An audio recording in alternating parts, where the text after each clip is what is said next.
Hello，大家好，我是中文怪物第3名的陈安阳，欢迎收看我的第1集 YouTube 影片。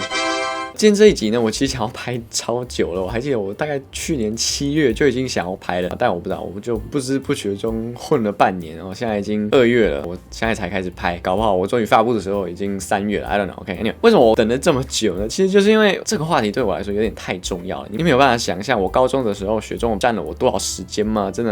的很多 ，OK， 所以我觉得我不能像平常一样随便拿起手机对着镜头鬼扯 ，OK， 如果要把这个做成影片的话，我真的要很认真的把我整个学习历程跟方法全部都整理成一部希望对大家有价值、有帮助的影片。所以我们废话不多说，就进入今天的内容吧。我知道我为这个影片下的标题就是如何免费学一门语言，但是我其实不觉得这是重点啦你想花多少钱随便你我自己学中文几乎没花什么钱啦，我记得我好像只有花钱去买一些中文的小说，所以这个其实可有可无。如果你很坚持，完全不想花任何钱的话也可以 OK， 网络上的免费材料绝对足够。然后同样的，如果你想狂花钱去买一些课程也可以，你自己决定好吗？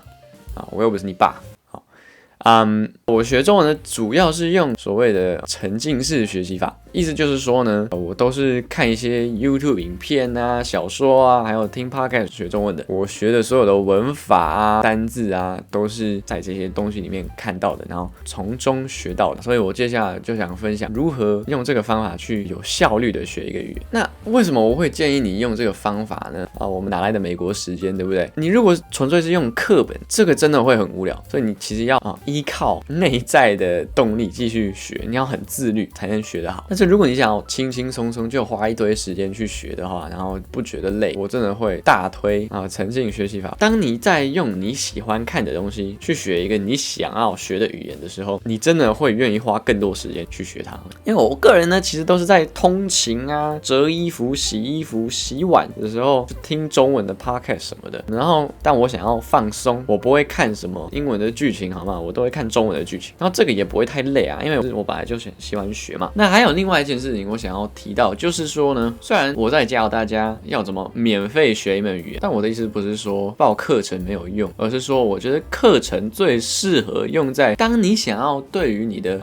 某一方面进行琢磨的时候呢，你才比较适合去报课程。但是如果你刚开始学不急的话，那你不花任何钱或是花很少的钱，完全是 OK 的。学一门语言的时候呢，动机真的很重要，而且旅行呢永远是最好的动机之一。你会突然有1万个理由让你想要把语言学好，查单字啊、看地图啊、跟当地人聊天，甚至只是滑手机放空，都离不开稳定的网络。所以这支影片非常感谢 DJB 赞助 ，DJB 就是全台湾最大销售全球 SIM 跟 eSIM 商品的上网品牌。我现在人在美国乡下探亲，所以剪片啊、准备课业啊、跟朋友讲电话啊，甚至只是在车上耍废滑手机，全部都靠 DJB 超稳定的网络撑着。DJB 的稳定不只是说说而已，我自己不管是出门逛街也好，搭火车去西雅图也好，或是在乡下地区公路旅行也好，网络还是很快很稳定，我都不用怕会突然没有收讯，就可以继续忙我的事情。这是因为 DJB 的业界独家 AI 智慧机房，自动帮你选择最佳连线路径，不管你在哪里，讯号都保持在最顺的状态。还有因为独立保障的专属频宽，就算在热门景点人多的地方，速度依然顺畅不塞车。DJB 也有配置最多备援线路，业界最长容错机制。举例来说，我在西雅图的时候，我朋友的电信商就出了状况，联络不到我们，但用 DJB 的我完全没有这个问题。就算你遇到问题也不用怕，因为具备通讯背景的专家客服及时协助排除，不是照本宣科的罐头回复。我最喜欢 DJB 的一点就是它一键安装超方便，上飞机前设定，飞机落地就可以上网了。不管你是为了学语言、工作、旅行，还是单纯想要在国外安心滑手机， DJB 都能让你少一个烦恼，多一份自由。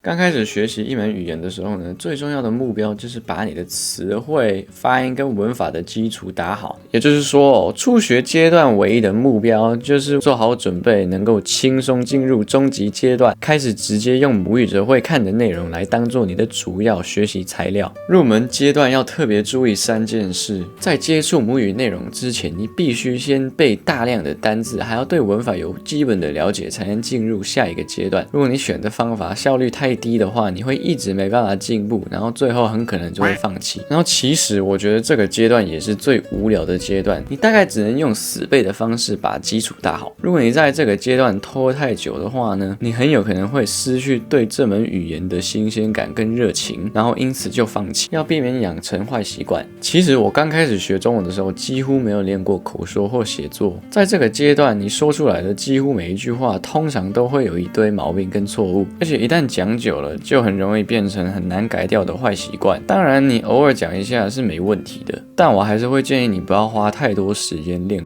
刚开始的时候啦。第三，不要给自己太大压力。听到这句话，你可能就会觉得有点奇怪，给自己一点压力，好好学习不就是好事吗？为什么要避免呢？因为大家在学语言的时候，最常出现的问题就是放弃。不管你的学习材料跟方法再怎么好，如果你一开始太认真，把自己逼得太紧，很多时候你很快就会感到倦怠，然后就会放弃。这样的话，你就会一直被困在这个关卡，永远都没办法过关。所以你要找一个让你学得比较轻松，也愿意花更多时间持续学习的方法，才能尽快开始接触母语内容。讲了这么多该避免的陷阱，那你到底要怎么做才最好呢？我觉得在这个阶段，只要你的目标是认真学习，使用像 Duolingo 这一类的语言学习 App 完全是 OK 的。但我也会建议，在用这些 App 的同时呢，也可以用最常见几百个字的单字卡。遇到不会的文法的时候呢，也可以直接查 Google 哦，通常会有一些网站在分析这些东西的。这就是我当初的方法。但其实这个阶段还蛮自由的，只要你对自己的目标很清楚啊，不管是报入门课程也好，或者是看课文也好，可以依照你的个人偏好来决定你的入门阶段要怎么过。在开始大量沉浸母语内容之前，你要先透过一些为学习者设计比较简单的内容，来提升你的听力和阅读能力。理想的情况是选择一个你大部分都能理解的程度，但同时还是会出现一些你不认识，可以从中学到的新单字跟文法。当你遇到不会的单字时，可以把它做成单字卡，最好也要搭配一个例句，帮助你理解这个单字在实际上是怎么用的。我个人最喜欢用的单字卡程式就是Anki， 但应该有很多可以用吧。不过你真的不需要把你不会的每一个单字全部都做成单字卡，这样当你要复习的时候就会变得很麻烦，因为会有一堆对你的生活或是你喜欢看的内容来说完全没有用的单字哦，这样的单字也会比较难背。所以我建议你把最常看到的，还有跟你喜欢看的内容相关的单字做成单字卡。如果你懒得做单字卡的话，也没问题。有时候我也会直接看一本小说，然后就算遇到很多我不会的单字，还是会继续看，因为有时候这样看会比较好玩，会比较轻松。在这个阶段，你可以慢慢开始接触母语内容，并随着时间推进，逐渐提高你沉浸在母语内容中的比例。最后的目标就是要把你所有的沉浸时间全部都花在母语内容上，但问题是你要怎么知道什么时候该正式切换呢？当你发现这些比较简单的内容已经没有什么挑战，或者是你觉得太无聊的话，你想要看一些比较真实的内容的话，这个时候你就差不多应该要切换。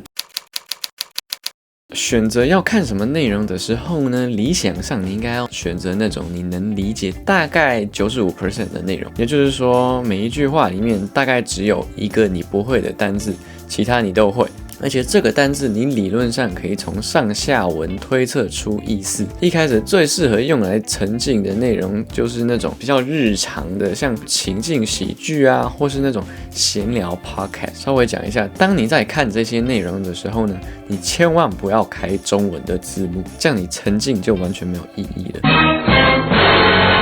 因为这样你就会一直看着那个中文字幕，根本不会听进任何的这个语言。所以要么你就要开这门语言的字幕，要不然就不要开字幕。不过我的建议是，比内容类型更重要的就是你对内容本身的兴趣。举例来说，我刚开始接触中文的母语内容的时候呢，我对国际政治其实蛮有兴趣的。虽然那种内容困难得多，但是因为我对它有兴趣，所以我反而愿意花更多时间去看。一开始的时候，我会建议你从一个领域开始，然后你也要尽量把你限制在这个领域里面，直到你掌握了这个领域。当你看情境喜剧或是听这些闲聊 podcast， 然后你发现你几乎什么都听得懂，然后也不用去查什么单字，或者只差几个单字，你差不多就可以开始看另外一个领域的东西了，像你的兴趣爱好之类的。当然也不用害怕打破规则，当你突然想要挑战一个难一点的东西，像小说啊，